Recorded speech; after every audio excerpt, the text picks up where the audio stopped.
श्री शिवाय नमस्तुभ्यं हर हर महादेव. नमस्कार मैत्रिणींनो.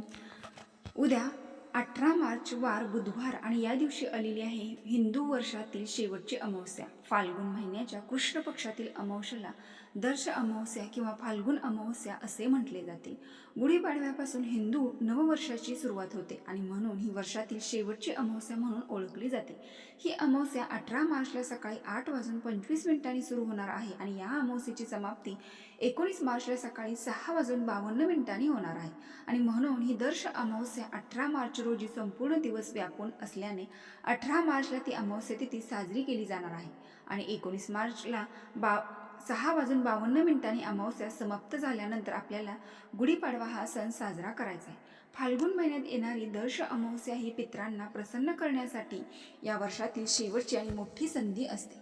ज्यांना आपल्या पूर्वजांच्या निधनाची तारीख माहीत नाही ते या दिवशी श्राद्ध आणि तर्पण करू शकता, जेणेकरून घरातील प्रखर पितृदोष हा दूर होतो. आणि म्हणून जर तुमच्या घरामध्ये पितृदोष असेल तर तुम्हाला उद्या दर्श अमावस्येच्या दिवशी दक्षिण दिशेकडे तोंड करून पितरांना काळे तिळ पाणी अर्पण केल्याने पितृदोष मुक्ती मिळते. म्हणून कुटुंबात सुख समृद्धी नांदत असते आणि प्रत्येक महिन्याच्या अमावस्या तिथी येते आणि प्रत्येक अमावस्येचे महत्त्व हे सुद्धा वेगवेगळे असते. अमावस्या ही तिथी महिन्यातून एकदाच येते, परंतु हा दिवस नकारात्मकता, नजरबाधा, शत्रुत्रास, पितृदोष, आर्थिक समस्या दूर करण्यासाठी खूप खास महत्त्वाचा दिवस मानला जातो.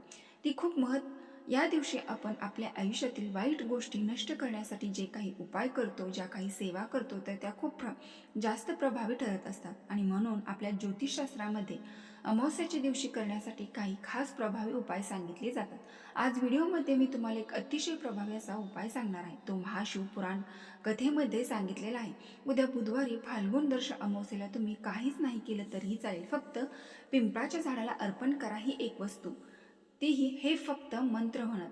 नजरदोष, शत्रुत्रास, अडचणी, घरातील आजारपण दूर होऊन घरात पैसा येईल, घरातील गरिबी, दरिद्रता नष्ट होऊन घराची, मुलाची, पतीची वर्षभर भरभरून प्रगती होईल, घरात अखंड लक्ष्मी नांदेल. तर अशी कोणती वस्तू पिंपळाच्या झाडाला अर्पण करायची आहे, हा उपाय कोणत्या वेळेत करायचा आहे याबद्दलची संपूर्ण माहिती या व्हिडिओमध्ये मी तुमच्यासोबत शेअर करणार आहे. त्यामुळे तुम्ही हा व्हिडिओ स्किप न करता शेवटपर्यंत नक्की पहा. चॅनलवरती नवीन असाल तर सबस्क्राईब करा आणि असेच माहितीपूर्ण नवीन व्हिडिओ पाहण्यासाठी बेल आयकॉनलाही प्रेस करा, म्हणजे जेव्हा कधी मी नवीन व्हिडिओ अपलोड करेल त्याचं नोटिफिकेशन सर्वात अगोदर तुम्हाला भेटेल आणि तुम्ही एक पण व्हिडिओ मिस करणार नाही. तसेच हा एक बटन देखील क्लिक करा. आजच्या व्हिडिओमध्ये मी तुम्हाला जो उपाय सांगणार आहे तर हा उपाय आपल्याला उद्या बुधवारी दर्श अमावस्येला करायचा आहे. सकाळी 8:30 वाजल्यापासून ते तुम्ही संध्याकाळी पर्यंत हा उपाय कधीही करू शकता. जर तुम्हाला उद्या बुधवारी हा उपाय करणं शक्य झालं नाही तर तुम्ही 19 मार्चला सकाळी 6:52 आत करून घ्यायचा आहे, कारण 7 वाजेपर्यंत ही अमावस्या तिथी असणार आहे.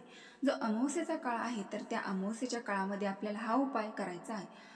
मी तुम्हाला सांगत आहे तर हा उपाय आपल्या शिवपुराणात सांगितलेला आहे आणि तोच उपाय मी तुमच्यासोबत शेअर करणार आहे. अनेक जणांनी हा उपाय केला सुद्धा आहे, तर हा उपाय केलेला त्याचे फळ सुद्धा त्यांना मिळालेलं आहे. आता हा उपाय आपल्याला का करायचा आहे? आपल्या घराची प्रगती होण्यासाठी. तुमचा एखादा छोटा मोठा उद्योग व्यवसाय आहे, तो चांगला चालत नाही, जर तुमचा उद्योग व्यवसायाला एखादी वाईट व्यक्तीची नजर लागली असेल, त्यामुळे तुमचा उद्योग व्यवसाय घाटा होत असेल, उद्योग व्यवसाय हा व्यवस्थित चालत नसेल, हवा तसा पैसा त्यामधून तुम्हाला मिळत नसेल, तर हा उपाय तुम्ही नक्की अमावस्येला करायचा आहे. तसेच तुमच्या घराला वाईट नजर लागलेली असेल, तुमच्या घरामध्ये सतत वादविवाद, क्लेश, भांडण होत असतील, घरामध्ये पैसा टिकत नाही किंवा घरामध्ये कोणतेही शुभ कार्य हे निर्विघ्नपणे पार पडत नाही, यासारख्या समस्या दूर होण्यासाठी सुद्धा हा उपाय तितकाच प्रभावी मानला जातो.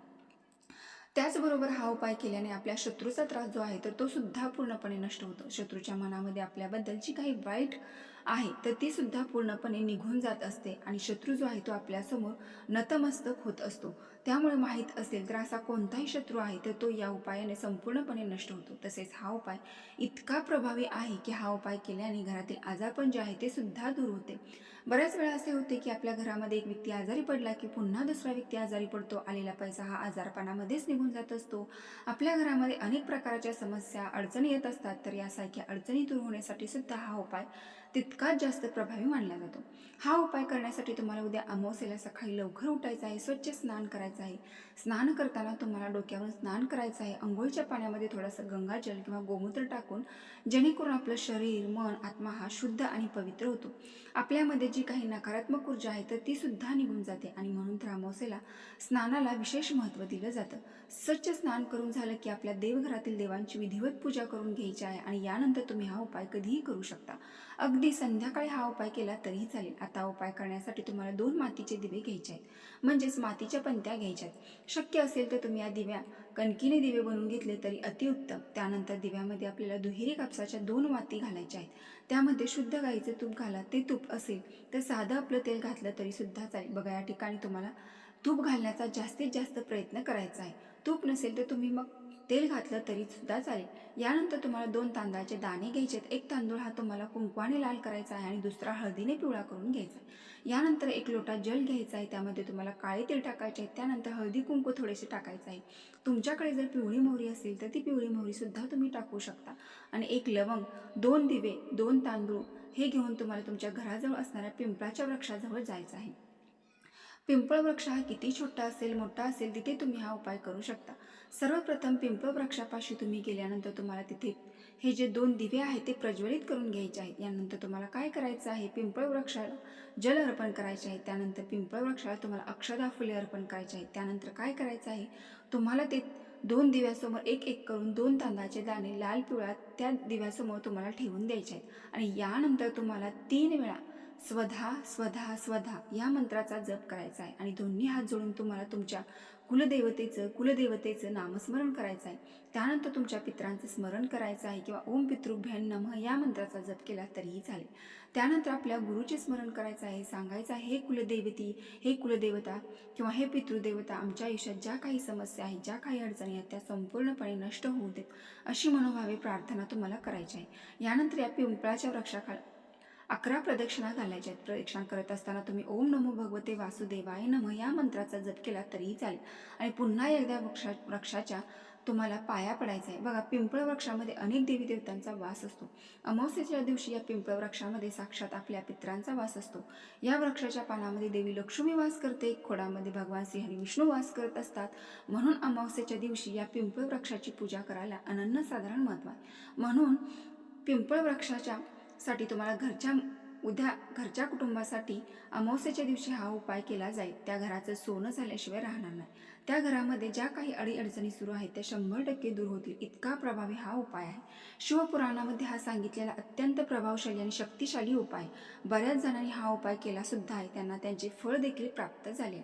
त्याचबरोबर अजून एक उपाय सांगते. अमावस्येच्या दिवशी फक्त अखंड 7 तांदळाचे दाणे एकतर पिंपळाच्या वृक्षाखाली, एकतर वडाच्या वृक्षाखाली किंवा बेलपत्राच्या वृक्षाखाली, या तिन्ही वृक्षाखाली नाही जमलं तर शिवालयात जाऊन तुम्ही फक्त हे 7 तांदळाचे दाणे तुम्हाला अर्पण करायचे आहेत.